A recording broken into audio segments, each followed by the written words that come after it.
Sorry, I dropped off.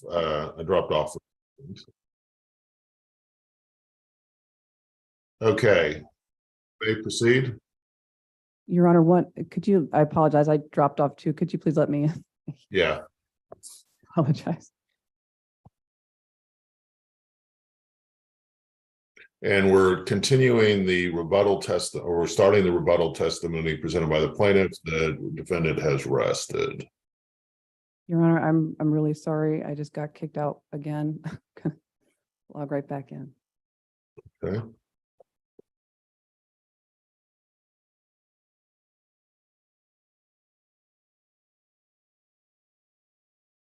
Okay, I'm in the waiting room now. Thank you. I apologize. It's okay.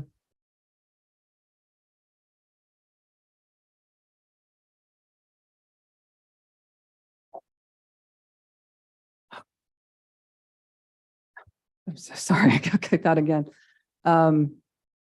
Let's get started and while I try to get in. Mr. Wishoff, thank you for joining us again today. Would you please remind the court of your role at ARM? I am the president of ARM Energy Services US.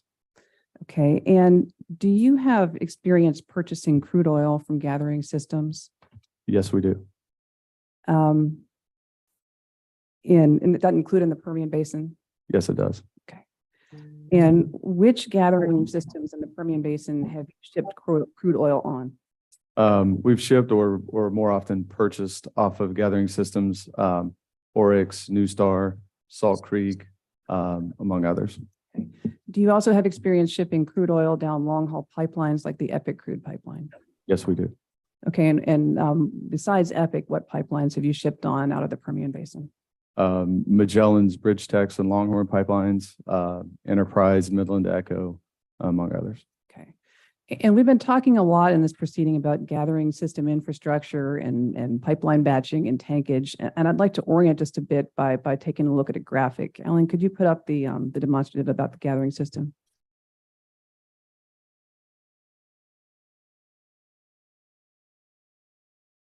Okay, Mr. Wishoff, in this graphic on the left-hand side, can you explain to the court what these sort of little green and blue lines mean under the heading gathering system infrastructure?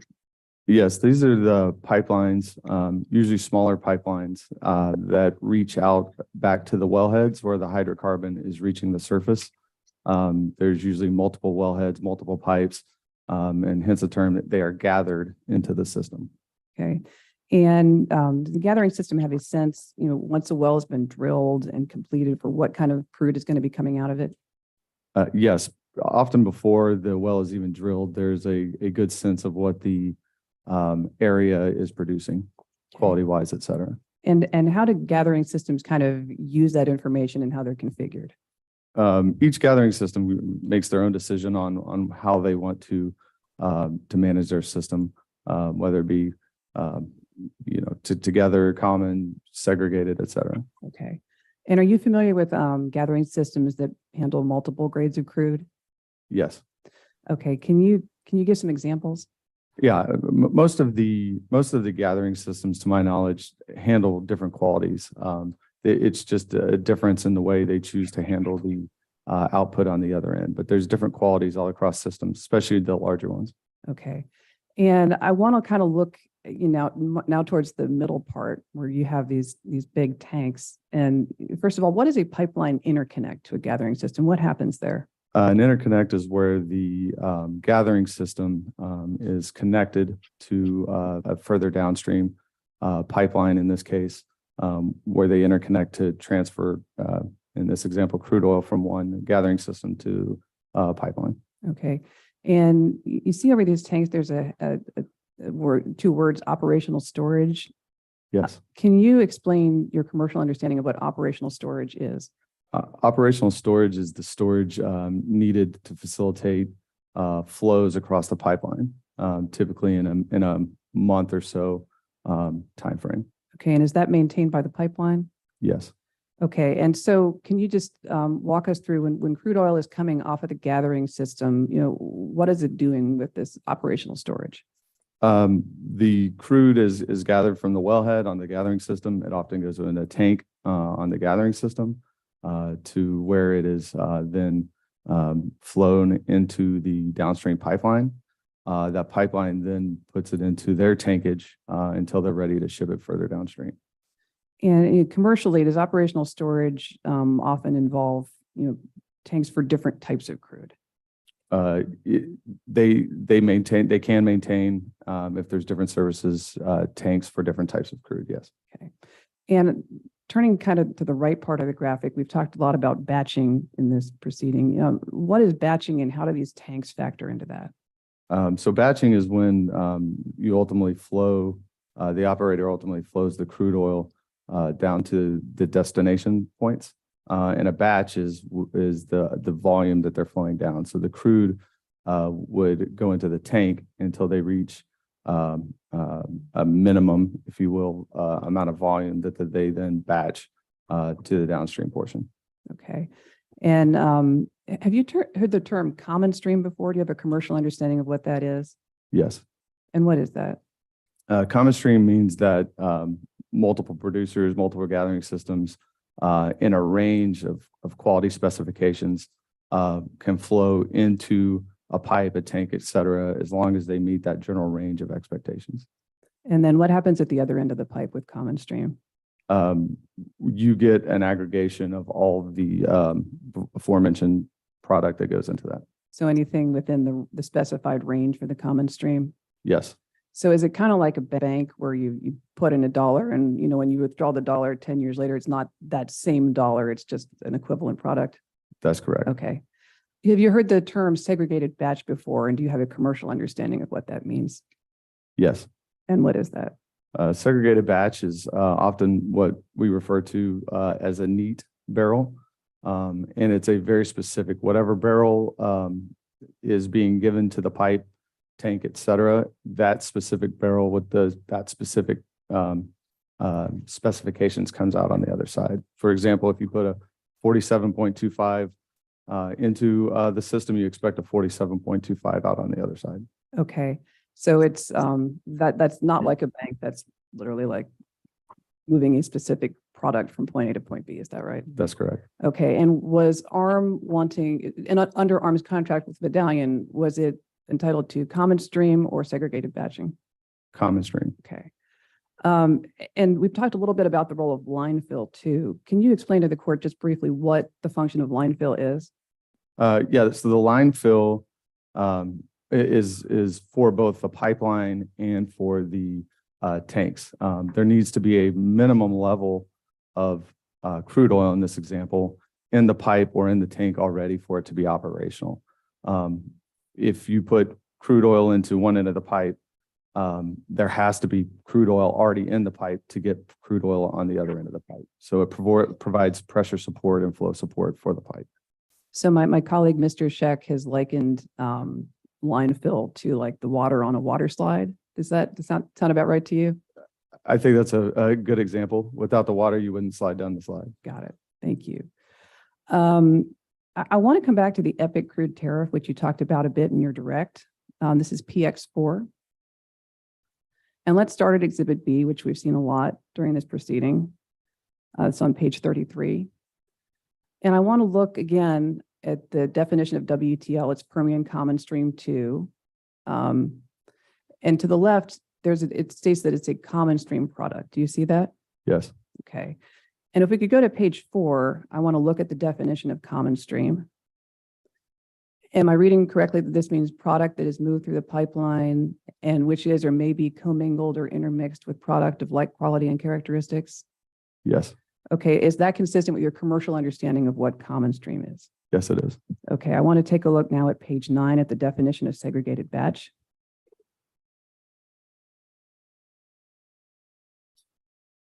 Okay, am I reading correctly that this is a tender of product having specific identifiable characteristics, which is moved through the pipeline and pipeline facilities so as to maintain its identity? Yes, it is. Okay. Is that the same thing as common stream or different in your commercial understanding? Different. Okay. And these are different definitions here. Could we please go to page 12? And I want to look at rule 2, acceptance of product, and then C. Am I reading correctly that, well, first of all, who's the carrier under this tariff? Medallion. Or it's the Epic tariff? Would it be? If it's the Epic tariff, then it would be Epic. Sure. And am I reading correctly that carrier or Epic will provide all required facilities and service, including operational storage to accommodate receipt and delivery of the common streams? Yes. Okay. And again, we talked about operational storage, right? Yes. Okay. I also want to go to rule 13, and this relates to a slightly different issue, which is nominations required. It's on page 16. Okay. And you see here, there's a minimum common stream nomination of 2,000 barrels per day. Yes. Okay. And there's been suggestion in this trial that the 2,000 barrels per day would just get blended away into the common stream. And I want to focus on that suggestion. I want to go to page 8, please, and look at the definition of nomination. And you see here, it means a written communication made by a shipper requesting the carrier transport in a given month a stated volume of shipper's crude petroleum. Do you see that? Yes. What's the significance of the word month there? Over the month, let's say on a 30-day month, 2,000 a day would be 60,000 barrels. And that would, depending on how the pipe wanted to operate, that may build up to 60,000 barrels before they ever ship it down the pipe. Okay. And how does that, so am I correct that when you make a nomination of a per day nomination, it has to be for the month under this tariff? Yes. Okay. And how does that sort of aggregating concept you talked about fit in with operational storage again? Maybe, I'm sorry, before we do that, let's put up that graphic again, Alan, and that might help Mr. Wishoff to kind of talk that through. Assuming it was in this example coming from this gathering system, that gathering system may flow 1,000 barrels on a day, it may flow 5,000 barrels on a day, depending on how the two systems want to interact with one another. And the barrel would then flow into a tank, and that it would sit in that tank until the pipe decided it was ready to move that barrel down. So over time, that barrel, it may go up to 60,000 barrels before they ever even ship it down the pipe. I see. At So their discretion. am I correct that the 2,000 barrel per day nomination or 60,000 per month kind of aggregates in this tank with other nominations until it's ready to flow? Correct. Okay, as opposed to just being blended into the whatever WTI stream is going on? Correct. Okay. I want to look at PX 347, which is the Epic rates tariff effective October 19th of 2020. Do you see that there? Yes. I want to look at page 3, which is a list of origin and delivery points by group. You see that? Yes. Okay. Do you have, I just want you to look at this list. Do you have personal knowledge of there being WTL at any of the origin points on this list as of October 19th of 2020? Yes. Okay. Which are those? Orla, Texas, Wink, Texas, both Delaware Crossing and Gibson Wink Terminal. And there was WTL at Crane as well. Okay. I want to talk about Gibson Wink. You mentioned you have personal experience with WTL at that interconnect. What is your experience there? We were flowing AEM, ARM was flowing WTL barrels into the Gibson Wing Terminal. Okay, and beyond what AEM was providing, do you have an understanding of whether Gibson had any other WTL? Yes, they had too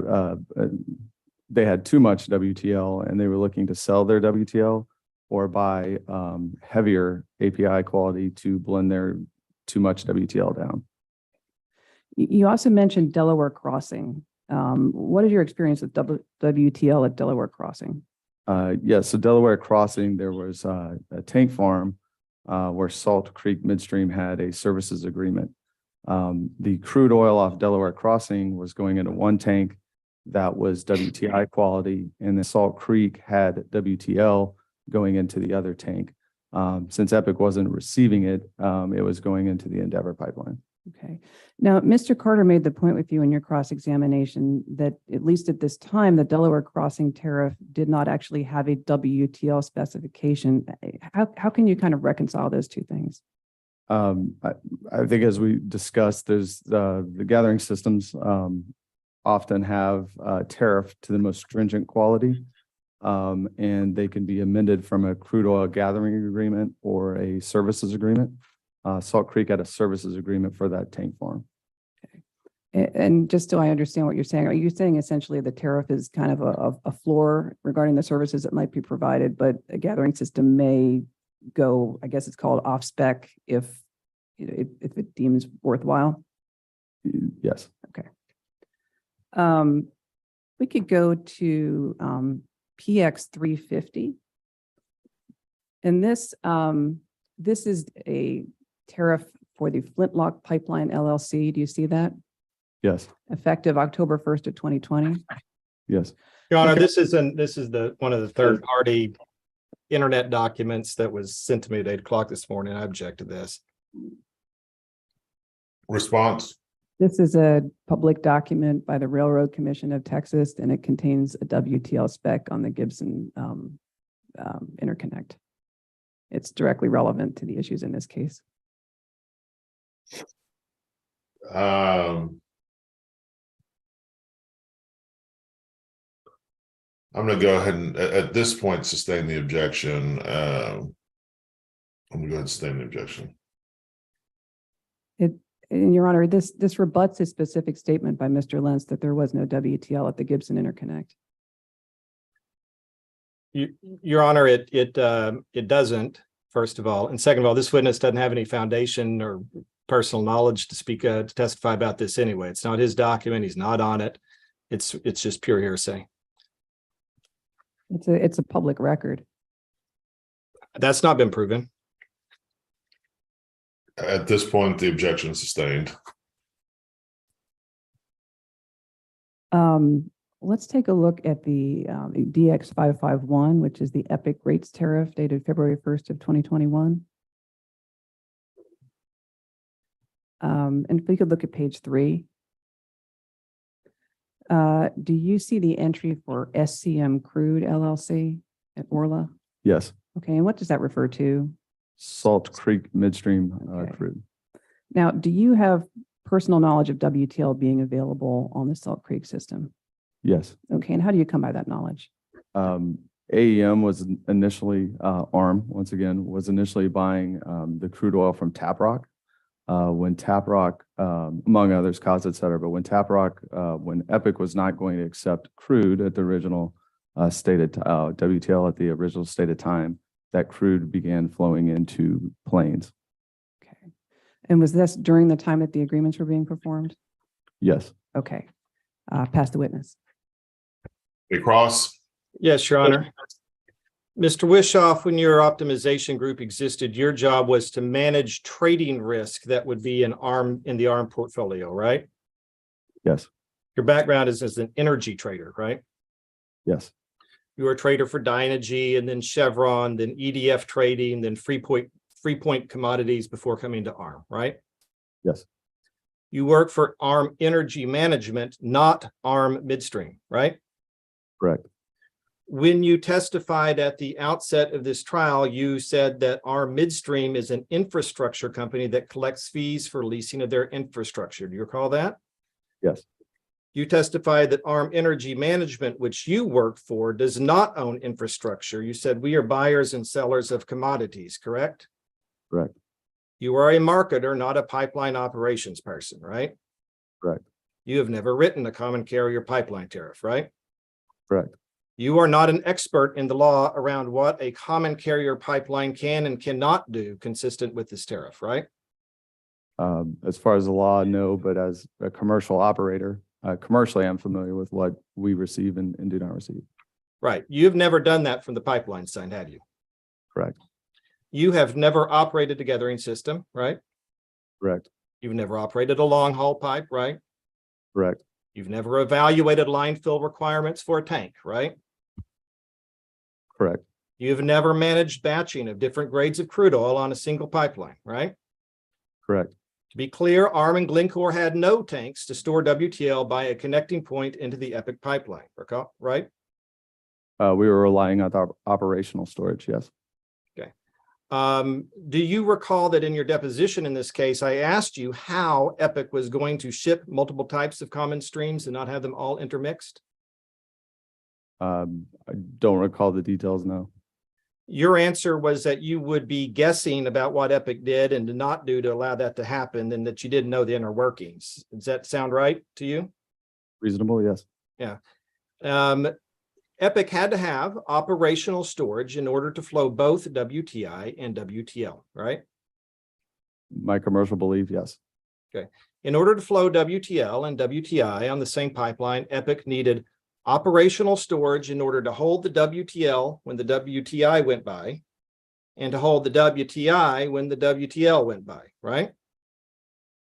That's my belief, yes. Since operational storage came with its own line fill and tank bottom requirements, which you testified about, that's one of the reasons that EPIC needed shippers to provide hundreds of thousands of barrels of WTL just to get started with WTL service, right? Yes. Have you read Mr. Birney's testimony about EPIC line fill and tank bottom requirements? I don't recall. Other than operational storage, EPIC owned no facilities for storage and provided only minimal working tankage for storage that is incidental and necessary to the transportation of the product, right? They were to provide the operational storage needed to perform the services rendered under their tariff. We look at Defendant's Exhibit 4, and we go to the page that is Bates numbered Medallion 2297, and we look at Rule 4. EPIC said in its tariff that other than operational storage, carrier owns no facilities for storage and will provide only minimal working tankage for storage that is incidental and necessary to the transportation of the product. Do you see that? Yes. Okay. EPIC does not provide or offer storage services for shippers to store their own crude before it goes into the EPIC pipeline, right? They do not offer segregated or owned storage for discretionary services. Right. That's in their tariff, right? Yes, they provide the operations needed to transport. Right. If we look in the EPIC tariff, again, this Defendant's Exhibit 10, the rules and regulations tariff, at Medallion 2312, do you see that on Rule 26 at the front, it says carrier on the first line, carrier does not provide or offer storage services, right? Yes. And if we look back at page 2297, Rule 4, which we had just looked at, we see in the last sentence there that notwithstanding anything to the contrary herein, no term storage or dedicated storage will be offered at applicable operational storage facilities associated with transportation under this tariff. You see that? Yes, meaning that they would not offer any commercial storage, just what they needed to flow on the pipe. Right. In the brief filed yesterday relating to your testimony, ARM said that the, and actually let's just take a look at page 6 of the brief. There's a statement in here that the purpose of this operational storage, this is in the kind of middle paragraph, the purpose of this operational storage, 4 lines down, is to aggregate shippers' nominations meeting the tariff's minimum nomination criteria of 2,000 barrels per day until a batch of sufficient size is ready to ship. Do you see that? Yes. Now, there's no citation there to the language of the EPIC tariff, right? Your Honor, I'm going to object. Mr. Wishoff hasn't seen this brief. He's asking him for legal conclusions. I'm not sure what the Sustained. Okay. What is the size of the batch that would be necessary in order to flow that WTL? The batch size was 2,000 barrels per day. To get to the coast? Per the EPIC tariff, it was 2,000 barrels per day. Is it your testimony that if you put 2,000 barrels of WTL into the EPIC pipeline, it would get to the coast as WTL? What I would say is that per the EPIC tariff, if I put 2,000 barrels of WTL into the pipe, that was the minimum required to make that happen. Yes. Did you read Mr. Burney's testimony about the minimum amount of WTL necessary from an operational standpoint to get a neat WTL batch from the Permian Basin to Corpus Christi? I did not. The line pack was not our requirement.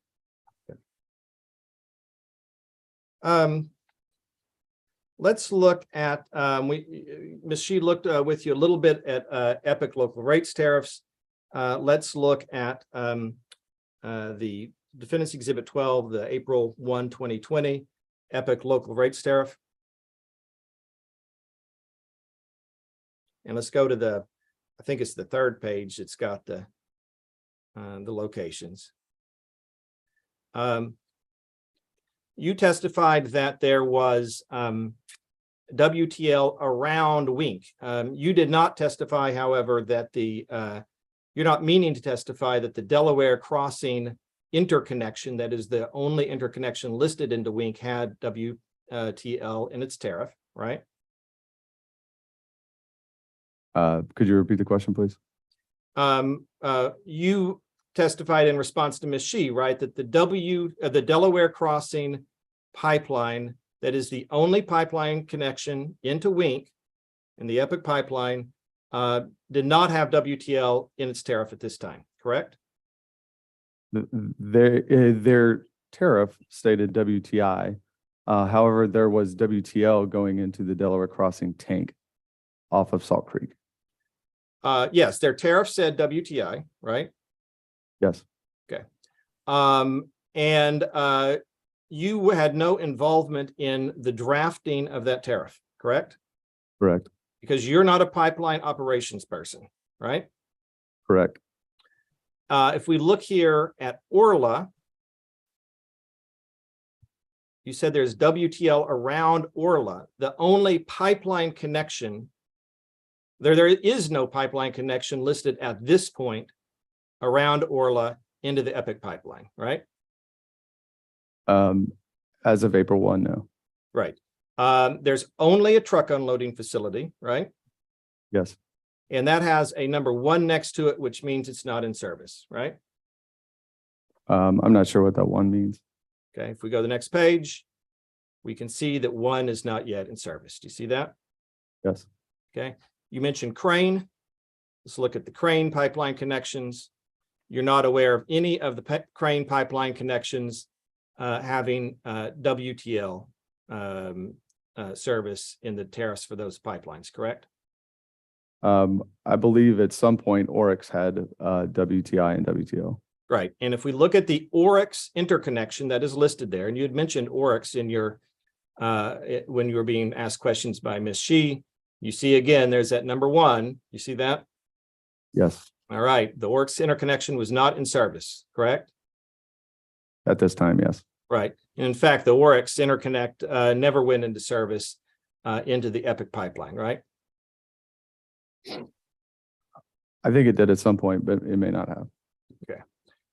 Of the remaining pipeline connections into the EPIC pipeline, none of them specified WTL in their tariff, to your knowledge, correct?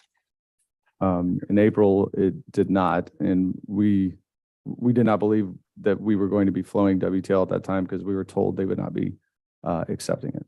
Okay, and so let's look at one more. Let's look at the March 1. Let's look at one of the later local rates tariffs. Sorry. Let's look at the after the contract period ended. Let's look at May 1, 2021.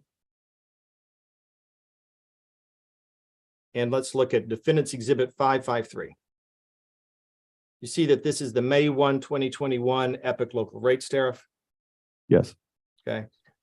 This is after the termination of the agreements between Arm and Medallion, right? Yes. Okay. you see down on Wink, you see Delaware Crossing, correct? Yes, We've already talked about Delaware Crossing, right? yes, We see Gibson Wink Terminal. Do you see that? yes, And you testified a little bit about that on direct, correct? yes. Have you read Mr. Burney's testimony that Gibson did not feed, has never fed any WTL into the Epic pipeline to this day? I do not recall reading that, but it's likely because they would have never accepted it, right? Are you aware that Mr. Burney testified that Gibson did not flow WTL into Epic to this day, past July 1, 2021, when Epic began to accept WTL? I don't believe I've seen his testimony, no. Okay. And if we look at the Orla locations, we again see the truck facility, and then we see SCM Crude LLC, that's Salt Creek, right? Yes. That's not in service, correct? The interconnect was there, but they were not accepting WTL, I believe. Can I ask a question here? Because I want to make sure I'm kind of understanding this. So have any of these different interconnects that are on, or origin points, I guess, that are on the screen, have any of them flowed WTL on the Epic pipeline? Epic has never accepted WTL to my knowledge. I thought they accepted it after July of 2021. No. I do not have knowledge of that, Judge. Does anyone know the answer to that? Have any of these? Your Honor, if I may, yes, Mr. Burney's testimony addresses the point as to when Epic began to accept WTL, and the answer is that during the time period of April 1, 2020 to April 5, 2021, there was not any pipeline interconnect that was even specified to flow WTL, the connecting pipeline. Okay. And moreover, with respect to Gibson, that's one that is not flowed to this day, WTL, and I think that is also the case with several of the others. And with that, I pass the witness. Any redirect? Very briefly, Your Honor. Mr. Wishoff, who is responsible for line fill under the transportation agreement? The carrier, which was Medallion. Okay, and is there a cost associated with line fill? Yes, there is. Okay, and can you kind of, I don't know about quantify, but can you give a sense of magnitude? Depending on what the volume was, they would, I think there was an example, maybe there was hundreds of thousands. It would be hundreds of thousands of barrels times the commodity price, $50, $60, $70. So the magnitude is large. Working capital that would need to be to support that service. Okay, and this was a service that Medallion was required to provide to ARM, is that right? Yes. Okay. You talked a little bit about the difference between commercial storage versus operational storage. I was just hoping you could clarify a little bit about that. Yeah, so operational storage is the storage required to perform the services of flowing from an origin point to a destination point. And commercial storage would be if we needed discretion to store in 1 month and then take it out 6 months later. And it would be at our discretion. Operational storage is just the pipe using their tanks to fulfill their services they've sold. Mr. Carter talked a little bit about your background and what you've done and not done. Is part of your work managing pipeline capacity? Yes, it is. And does that entail figuring out what can flow and where? Yes, understanding the rights and the services provided to us. Okay. And you talked a bit about WTL at Orla and at Wink and ARM figuring out things to do with it. Is that WTL that ARM would have flowed on the Epic pipeline if Epic had taken it? Yes, we had WTL purchased that were flowing into Plains and into Endeavor. Okay. Were the economics of putting it in Plains or Endeavor different for ARM than it would have been in putting it onto Epic? Yes, it was. And how is that? We were reselling that volume at a price that had a low margin in it. And if we could have floated to the coast, we could have received that WTL uplift if we got it to an international market. Pass the witness. Nothing further, Your Honor. Okay, let's take a quick break. Do we have one more witness, I guess? Yes, Your Honor, we have Dr. Jacobs up next. We'll make sure he's ready for after the break. How long is that going to take, do you think? 20 minutes tops. Okay, let's take a break and reconvene in about 10 minutes.